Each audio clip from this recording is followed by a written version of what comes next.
আজকে আমি আপনাদের কাছে একটা গল্প নিয়ে হাজির হয়েছি। গল্পটি হলো স্যার আর একটি ছাত্রের গল্প। ছাত্রটি বলে, স্যার একটা কথা বলবো। স্যার বলে, কি বল? ছাত্র বলে, আজ আমায় 12:30টায় ছুটি দিবেন।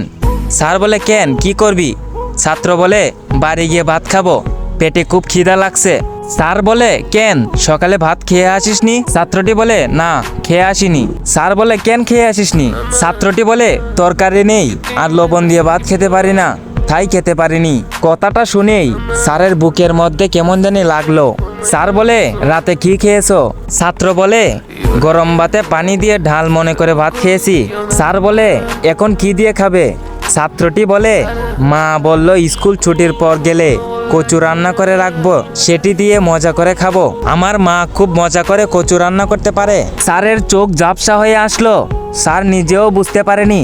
স্যার বলল, একদিন তোমার মায়ের হাতের রান্না করা কচু আমি খেয়ে আসবো, নিয়ে যাবে তো তোমার বাসায়? ছাত্র বলে, সত্যি যাবেন তো স্যার? স্যার বলে, হ্যাঁ যাব। যাও, বাড়িতে গিয়ে পেট ভরে ভাত খাও। মুখে পৃথিবীর জয় করা হাসি নিয়ে বই হাতে নিয়ে সে চলে গেল। চলে যাওয়ার দিকে মন্ত্রমুগ্ধের মতো তাকিয়ে রইল স্যার। তরকারির জন্য ভাত খেতে পারছে না, অথচ আমাদের এই সমাজ কত মানুষ আছে যাদের খাবারের মেনুতে কত আইটেম থাকে যা তারা খেয়ে শেষ করতে পারে না, অবশিষ্ট চলে যায় ডাস্টবিনে। এমন বাবা মা আছেন যারা ছেলেকে বিভিন্ন নামি দামি স্কুলে পড়ান, গাড়ি করে নিয়ে যান, ছেলের কত আবদার স্বপ্ন পূরণ করতে ব্যস্ত, অথচ রাস্তায় পড়ে থাকা মানুষগুলোর দিকে ফিরেও তাকান না। তাকাবেন কেন? তাকালেই তো গাড়ি এসে পড়বে।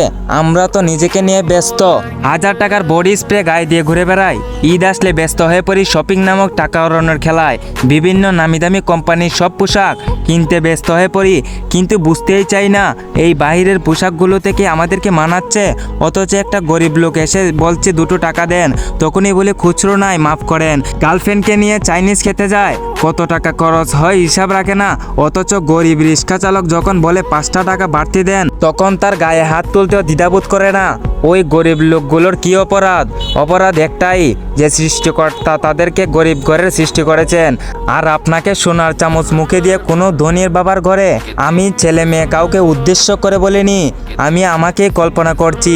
সবাই এগিয়ে চলো, আসুন আমরা গরিব অসহায়ের মাঝে সাহায্যের হাত বাড়িয়ে দিই, তাহলে দুনিয়া কত সুন্দর হয়ে যাবে।